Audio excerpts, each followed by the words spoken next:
Welcome back to the Event Exchange. My name is Jody Wallace, CEO and founder of EMC Meeting and Events. Today, I have the distinct pleasure of introducing you to Joe Colangelo. Joe is the CEO and co-founder of Bear Analytics. So Joe, welcome. It's great to have you here. Thanks a lot for having me. Really excited. So Joe, again, runs a company called Bear Analytics. And I would describe it as a unified event intelligence company. So Joe, tell us a little bit about what that means and maybe even take us back into a little of the history of the company. Yeah, well, those stories are intertwined, right? So the impetus to starting the company was my co-founder Eric and I. We were working on a suite of events at the association that we were at the time, and data was just an increasingly important motion that our teams were trying to glean insight from, whether it was to create better on-site experiences, understand the audience composition, improve on sales conversion, and of course the bottom line. And one of the realizations that we had is that our most meaningful information wasn't in a beautifully well-organized, centralized bucket. It was throughout a number of different disparate data sources. Mm-hmm. And so one of the cornerstones that we pride ourselves on as Bear is we're going to go out and grab the data from those sources of record that you're using. Shouldn't impede you from using any particular event tool set that you want, and we're going to bring it into our common data model that we call Bear IQ. And the idea is once you get data speaking the same language all in one ecosystem, then you can do a lot of dazzle and delight things when it comes to, predictability, being able to showcase charts and graphics and get ahead of trends as opposed to reacting to them. That's the business we're in. Wow. He makes it sound like so much fun data, right? I love it. I love it, Joe. Well, tell me a little bit about some of the events and how you manipulate or work through data. Like, give me some examples of what outcome or output that information is giving us. Yeah, so for most folks, we like to start because, sometimes data can be a four-letter word. And so they don't know where to start. It might be something that they've tried to move on their own, and there's some negative sentiments. And so we don't want to be in a position where we're going to completely upend everyone's workflows or their strategic approach. So we start small. And it starts with a few questions. What are you trying to do? Are you trying to engineer for growing your audience? Are you trying to move into different segments? Do you see areas maybe of the show that aren't doing so hot? And then we backtrack into where is the data being generated? What platforms are you usually using? And then we bring it in, clean it, standardize it, get rid of things like duplicates and machine generated codes. Like, how many times have you run an event? There's 60 different registration codes, but they really only mean 5 different types of people. Mm-hmm. We put it into that human context. And context is something you're going to hear me talk about a lot, because especially in this era of AI, context is king and queen. Mm-hmm. You really need to make sure you get it right so that you can make the most of the information you're collecting. Yeah. So tell me what type of information then they're gleaning. So all this data they're collecting. And do you help with that too? So just as a start. So yeah. Do you say come back and go, hey, if we collected the data maybe just this way, or during the process of, say, registration or comparison to past attendees, or all the type of data, how do you help them with the end in mind start at the beginning? Yeah, so the first thing we do is let data actually tell a story. Okay. So we'll go in and let's say you're running a flagship event, you've had it at alternating locations the last 3 or 4 years. We're going to go grab the audience, the sales, the lead retrieval, that connective tissue data of what's happening on site, ingest it, get it telling that story. And then once we're at that point, we walk you through adding that business context. So we get you out of I need to be in the spreadsheet game, I need to be in the data warehouse or data lake game, I need to be a best-in-class data cleaner. No, we're going to tell you, here's what we're seeing in the data. Help us understand who your key audiences are, who your key targets are, who you're not seeing that you wish you saw.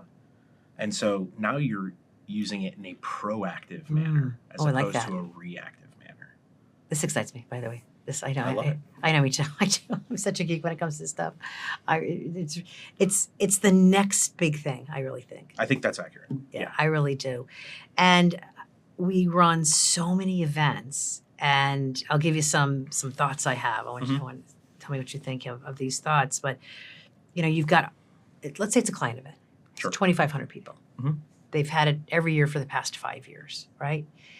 And well, quickly, who's repeating? How many times have they come, right? How much pipeline do they represent? Who's my top clients in the room? Who's my prospect in the room? Like you've got 2,500 people coming and we're worried about checking them in. Mm-hmm. And I know, it's important to check them in, right? But who are the audiences? Where are they going? What are they signing up for? Did they try to make an appointment? What content are they consuming? You're thinking about this. Okay, right. And I think planners, strategists they haven't been short on these questions. Right. I don't think people fully appreciate actually how data-driven this industry in particular is. But because we haven't made getting the answers frictionless or friction-free, I love that word. right? All of a sudden you've been left with the Dead Sea Scroll of questions that you haven't been able to answer. And you just go, I wish I could get to this point. That's what we're trying to solve for. Yeah. And then, so let's go back to understanding the client that's attending, Mhm. right? Past, top, revenue. What have you seen then a company do with that data once they get on site? So now we're on site and we know who's coming. Yeah. And we know profiling overview of the attendees. In what way can the company then use that to their best advantage? Yeah, so there's a couple of different use cases that our customers use. So number one, reporting in the exhibit sales room. We need you to sign up for next year. We need you to, ideally grow your footprint. Here's who we brought in this year. We actually have the numbers right here. Okay. Right here, right now. These are the live stats. We're not waiting till 2 weeks after the show after you've already committed. And not only that, but tailoring it not to the 25,000 people, because there's no exhibitor that's going to meet with 25,000 people. Right. They use that as a proxy for the percentage that they want to meet with. Correct. So being able to understand that individual exhibitor's persona and articulate that's one. Okay. You have a whole vector in terms of what sessions are being consumed, what content is being consumed by what persona types. There's outside the organization reporting to event committees, board of directors. Okay. And ideally, you're not showing them this information for the first time on site. But that's when things start to feel final, right? And so matriculating this in obviously before the event, but having command of your numbers gives you flexibility and optionality. Because if you do have to change a narrative, if you do want to try to boost, for example, a paid media campaign because we don't have this particular group that we're targeting in advance, you're going to know that weeks and months ahead of time. Right. Not after the post-event surveys come back and you're like, it looks like we missed the mark. Oh, interesting. Well, my head's spinning because I have a lot of thoughts being on the strategy side of managing events. And so often I see 2,500 customers in an event and they're all treated equally. And not that they shouldn't. Right. Equality is important, but meaning who are the people that need attention because they want to have questions, and making sure that my top producers are feeling welcomed and are And it's not just at the individual level. Because as you'll see, and as most industries are seeing, when you see employment and employee churn, you just want to make sure maybe that you still maintain those B2B relationships. So it's not going to just be Tom or Sally every single year. Wouldn't it be great if we were getting 60, 70, 80% retention? But the reality is it's far lower. Okay. And without expectation level setting with benchmarks, how do you know what good is? Yeah. You're really just kind of relying on these top line KPIs. How many people, how many orgs? It's not telling that deeper contextual story. So something where my vision's going or my thoughts going. So if you could identify data and information about what the attendee was doing while on site, what they were interested in. So let's say, Jody Wallace, hey, she was interested in these 3 products. She went back 3 times. Mm-hmm. Okay. Is there a way when you're giving the data back to share more about Jody Wallace through AI, let's say? So now I have more of a profile of not only maybe what's in their CRM system, but maybe something more that gets captured maybe from a LinkedIn profile Or some, I mean, is there a way to... You're talking about third-party enrichments, right? And so this is Yes. a massively growing area in the data So I'm not space. crazy. No, you're actually spot on. Thank you. Or you're absolutely spot on. I'm in sales, right? Yeah, Revenue generation. Because you can't capture every single... Nobody wants a reg form that's got 30 different demographic questions. And by the way, No. demographics aren't the same thing as intent. Intent isn't the same thing as what they actually do on site. And so you need to triangulate these different data points to kind of come up with that enriched individual profile like you talk about. Right. And then, by the way, the day the event ends, it doesn't mean the enrichment stops. You Right. need to put it into these enterprise systems that you're using. And ideally, those are configured to keep learning about what this individual or organization is doing with your product suite, your sales team, your accounts team, what have you. Yeah. Well, how about if I got, as a thought, like, hey, Jody, I saw you were interested in this product. I automatically got a note or information or a request to do an appointment. Right? You could just take that to such a level. Yeah, I don't think we're very far away, and I'm not sure if this is fully appreciated yet in the event community, but we're not that far away technically from going. We engaged with 200, 300, 400 people over the course of a month at the events we went to. And we're going to have so much metadata and intent data around those individuals that those 300 people might get 285 different personalized emails. Yeah. We're not going to have to go and create that in HubSpot or Salesforce Marketing Cloud. The AI is going to help us do that personalization. Oh my goodness. And it's going to start to be able to match them to different service or product areas that we're in. And everything's just going to get kind of a level smarter. Of course, then it also means that the in-person engagement is going to be that much more meaningful.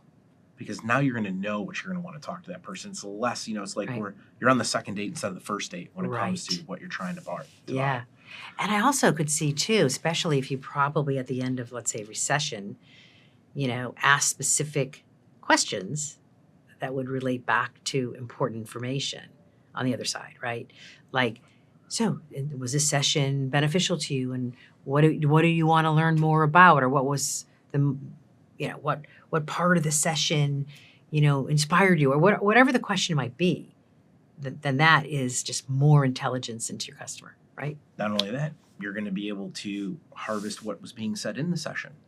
Did the panelists mention certain brands on stage? Did they let you know who the leader in the clubhouse is? We're still, I think, in like the third or fourth inning of what event tech is going to evolve into. It's a qualified lead on a whole different level. That's correct. Right? Yeah, I think the bar for what we consider a qualified lead 2 years from now, we're going to go back and go, remember when we were scanning? And that was it?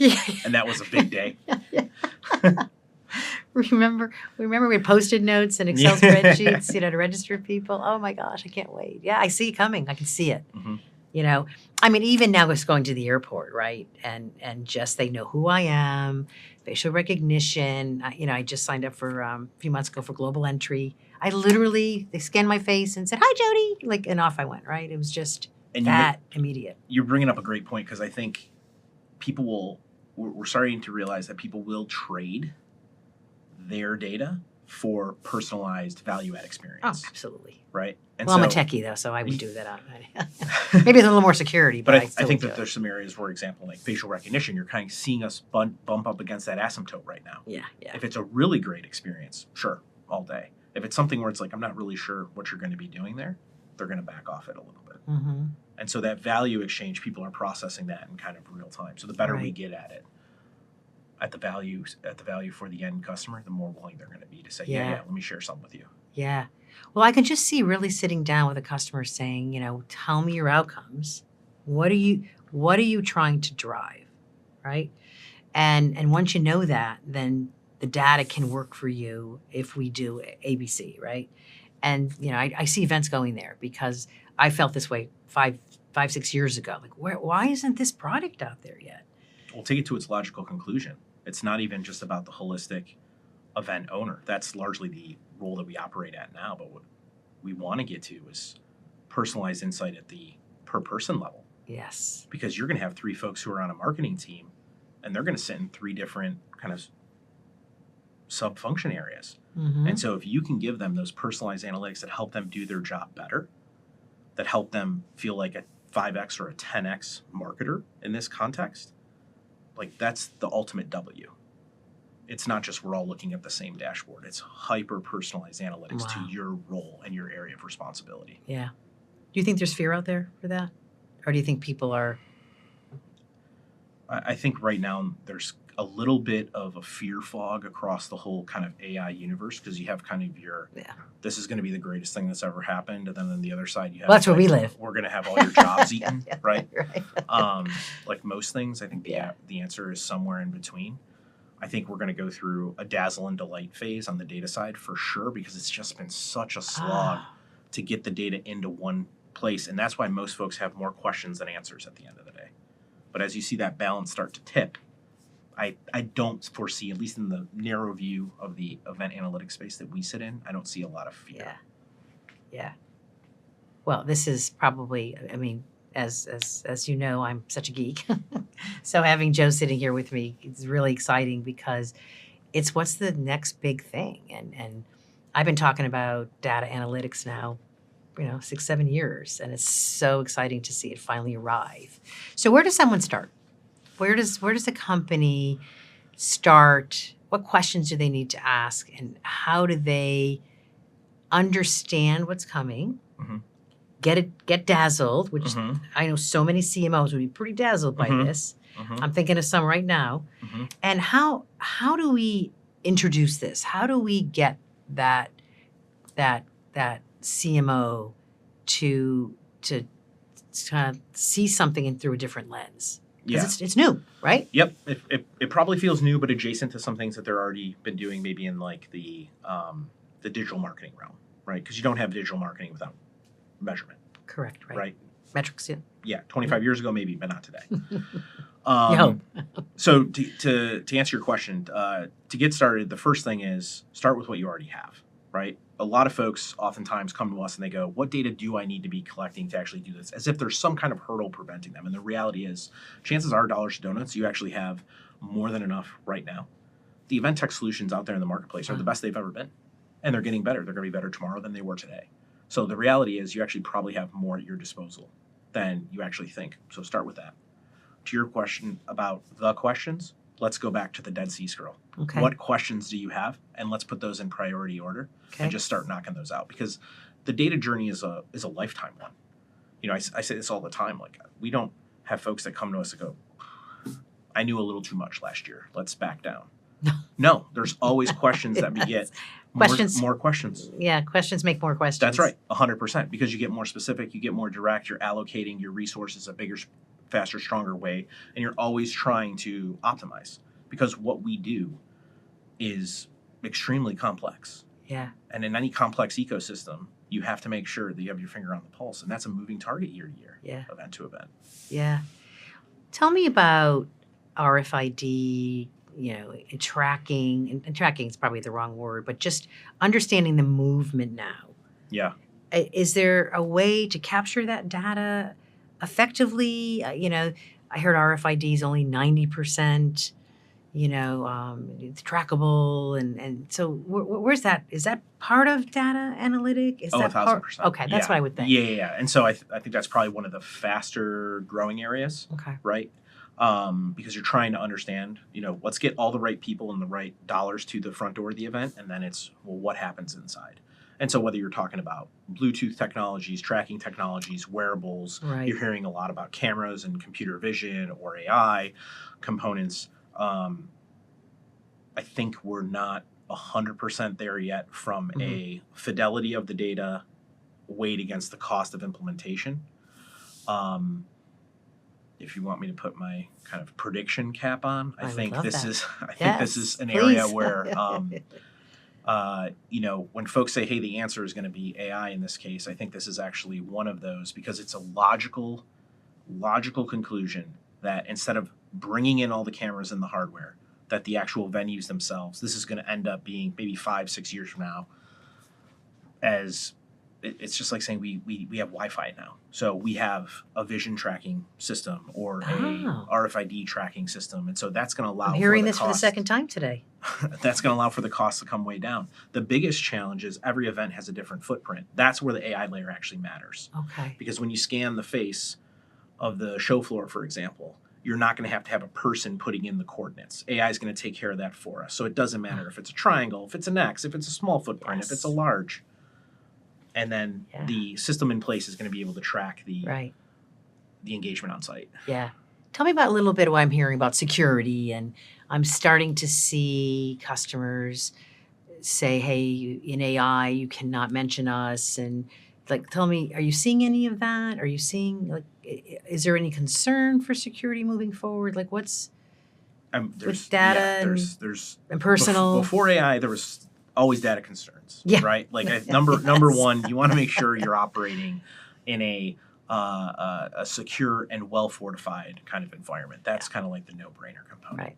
Right. When you add in the kind of AI piece, now there's, which is actually interesting because, there's best practices that come out. You want to be able to use enterprise AI, but in your tenant with your security wrapper. And this is an interesting area because the model creators themselves, enterprise grade analytics companies, the folks that are building on these two stacks, companies like ours, companies like yours, because you're using AI, right? Like really anybody, we're all incentivized for the same thing. There is no argument to be made for an unsecured environment. There's no argument to be made for let's be a little loosey-goosey about this. Right. And so you have the tool makers, the tool users, and the tool or the analytics consumers all rowing in the same direction. As quickly as I can't remember any other time in technology that this has happened where everyone's kind of headed in the same direction. But I do think you want to have that's a good way to put it. A strong security thought when you go and do some of this stuff. Well, exciting times are ahead, as we can see. And Bear Analytics is a strategic partner of EMC meetings and events. We're heading down a great journey to analyze customer data. So stay tuned. We'll be back for a refresh in the not too distant future as we really uncover unified event intelligence. I just love those three words. So, Joe, it's been great to have you here today. Thanks for having me, Jody. Always great seeing you. You're so smart. Thank you. Anyway, again, thank you for joining us. We come out with an event exchange every few weeks, so be sure to catch the next one. And just remember, as events get brighter, companies grow.